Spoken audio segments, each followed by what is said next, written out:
My name is Lori DiMattia. I'm a physician that I work in obesity medicine for the past 20 years, and I help people who are trying to improve their health.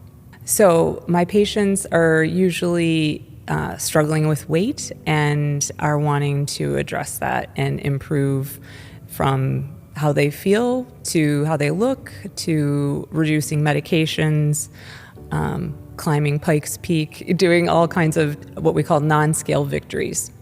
Been drawn to work in obesity medicine due to my lived experience with obesity. I wanted to become the physician who I probably needed to see as a child. I've really worked hard on myself to try and improve my health. And in doing that, I guess in medical school, I was like, oh, I'm going to be able to really figure out obesity and learn about it. And initially, I was being taught things that I didn't agree with. I would be stuck in a room with people after the physician had just told them to try harder.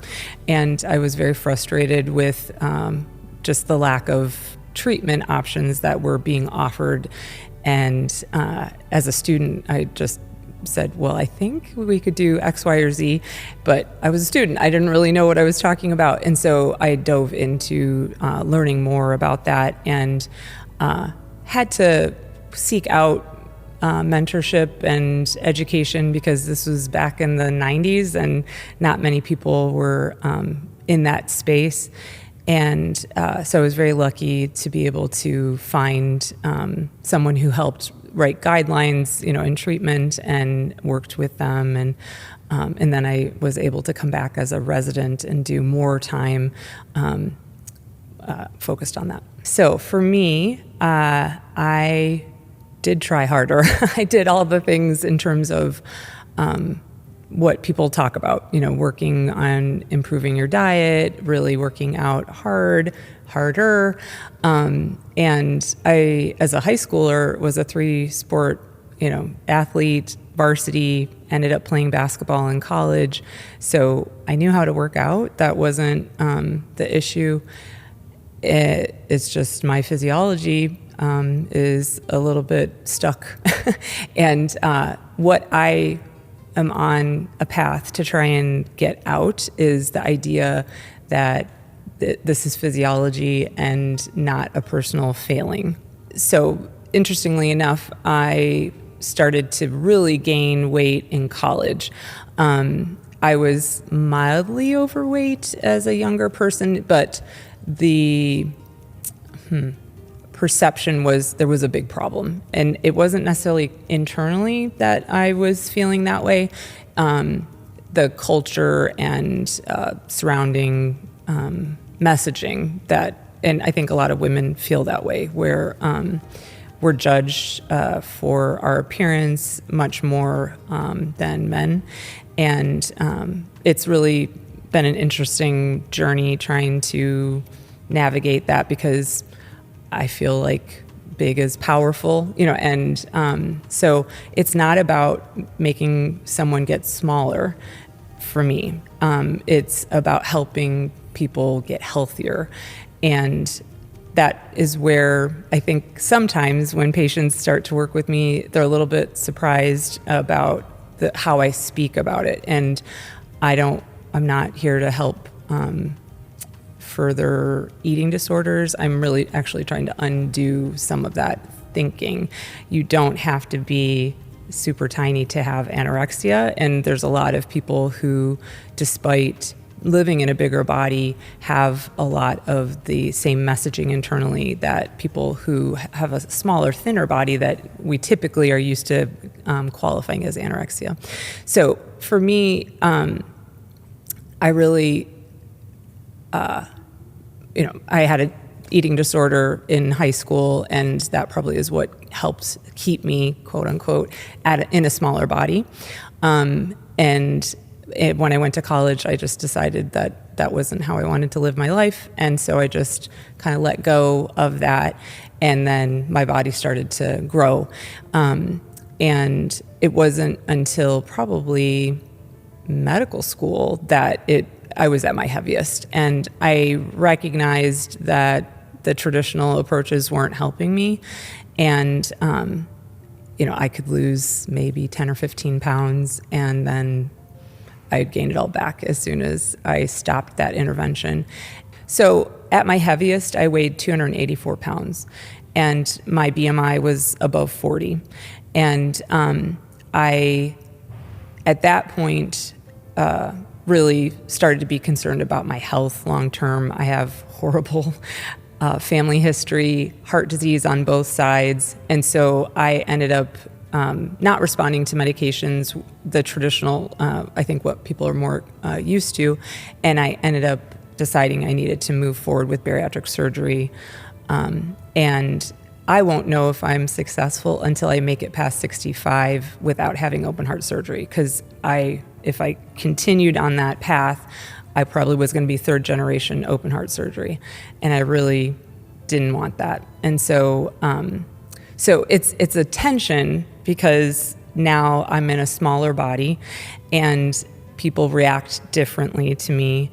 But I still feel like I did, before. And I've worked really hard to try and address that, but I can relate to people who are in that space. And I am very, it's a difficult conversation. A lot of people are kind of struggling with this alone, and I want to help have that conversation. I'm gently, if people are interested, then I would love to try and expose them to a different thinking pattern. After surgery, it was a massive transformation, and it was in a very fast exposure to weight loss. And so it was a lot to be in obesity medicine and a patient at the same time. And so for me, some of the benefits have been, I've been able to reduce my blood pressure. I can do things physically that I couldn't do before. But I would say most people feel like they're about 20 years younger. That is what so many people talk about. So many people talk about their energy increasing by leaps and bounds. And one of my bummers, I talk about bummers and positives, is that my energy actually is not higher. And that is a perplexing, most of my patients are all, climbing Pikes Peak and jumping out of airplanes and doing amazing things. And I was not, I don't know, that's not what has happened. So I do feel like it's possible that I won't have the open heart surgery, and that's really what's going to be my big bonus. But from the day-to-day, I don't feel as many benefits as some of my patients, which it's so cool to watch, and it's such an honor to walk that journey with people. If you're under a rock, maybe you haven't heard about GLP-1s. I think everyone is very aware of the level of interest right now in being on a medication.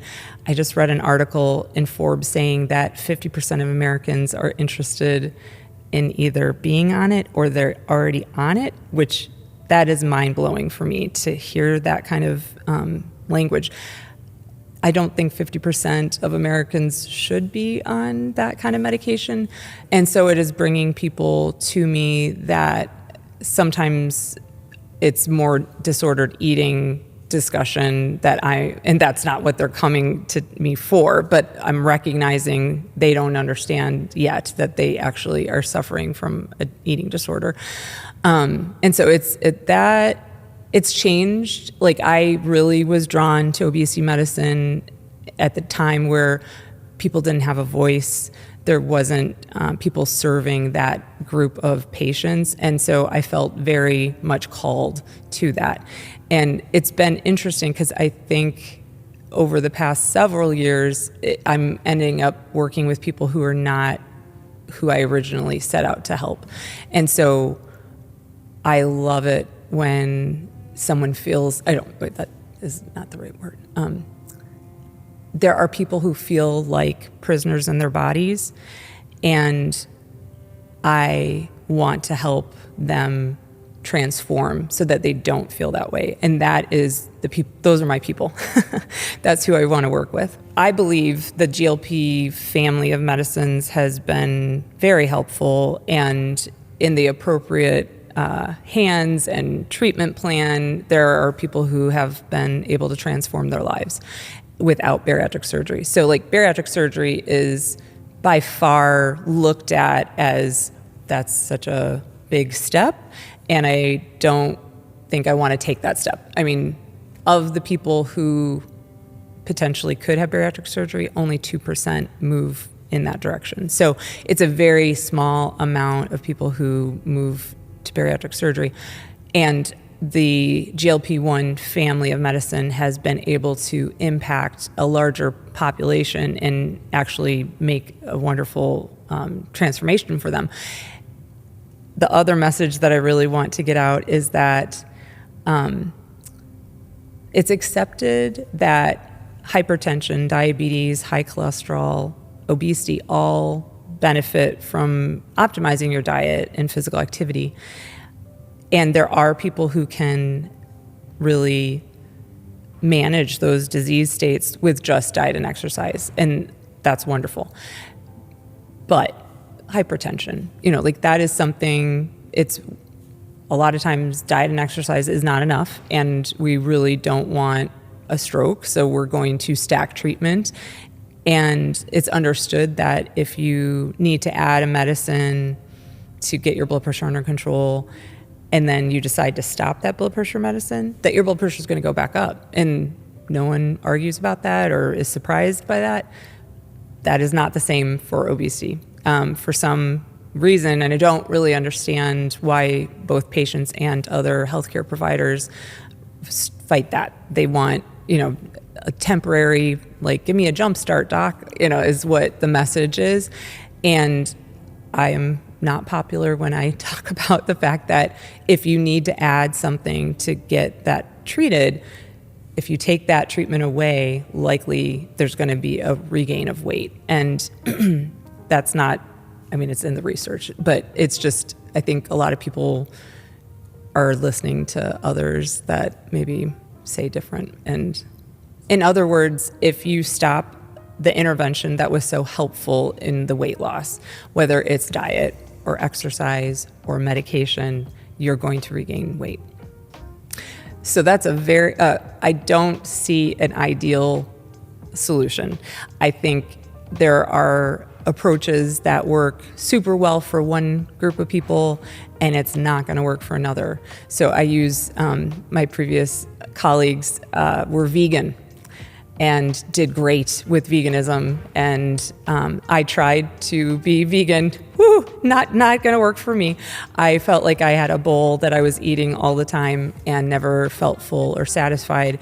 And that just is saying my physiology doesn't work with that. I need a mixture of protein, fat, and fiber, and it's going to have to be some animal product, and that's just for me. So there's so many different ways to approach the disease, and that's the thing. There isn't one way, and so there's no silver bullet magic wand that we have. It's going to take a lot of peeling back the layers to figure out what's going on, and I really want people to start listening to how food interacts with their system, because I'm Italian and pasta is a big part of the culture. But I've realized if I had a bowl of pasta, not only would I not feel well in an hour and a half, I'd be tired, but for days after eating the bowl of pasta, I would be hungrier and want more carb. And so for my solution was, okay, let's try insalata caprese, which is mozzarella, tomato, basil, olive oil, delicious and very satisfying. And I can do that and get my Italian groove on, no problem. But a bowl of pasta doesn't work. So, a lot of people talk about, low carb this, and, that's the way. I don't think there is a way. I think you have to find out what works for your physiology.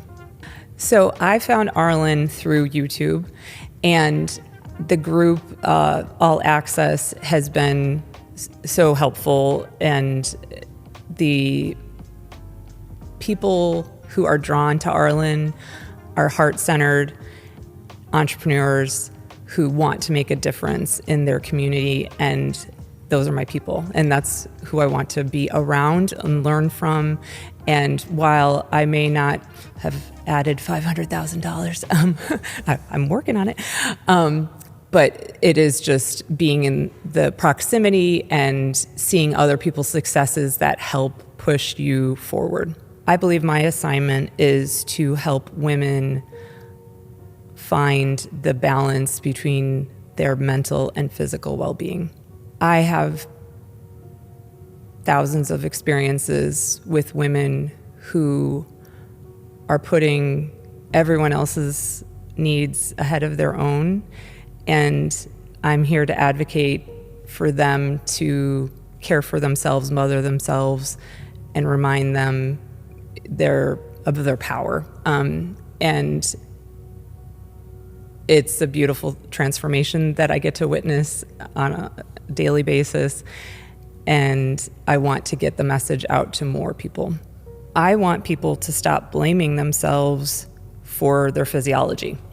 When I talk about your physiology being what's driving things for your health, obesity is such a touchy subject for so many people, and somewhere along the line, most of us have internalized weight bias, and I really want people to understand that just by changing your diet and exercise, there's a lot of promises out there that you get to choose the number on the scale. And that might be true for some people. And there's actually some studies looking at how few, and it's 1 in 100 women who have obesity that make a change in their diet and exercise are going to be able to get where they want to go. And I see it so clearly, and patients are really struggling with the idea of, I have such success in other areas of my life. Why can't I do X? Why can't I get to that number? And Wonderland is like a big term that gets discussed in obesity medicine, which is anything with a 1 in front of it. And that is, I guess, I just want people to think about, they have to take a step back and away from that touchy subject because it's so hot for so many people.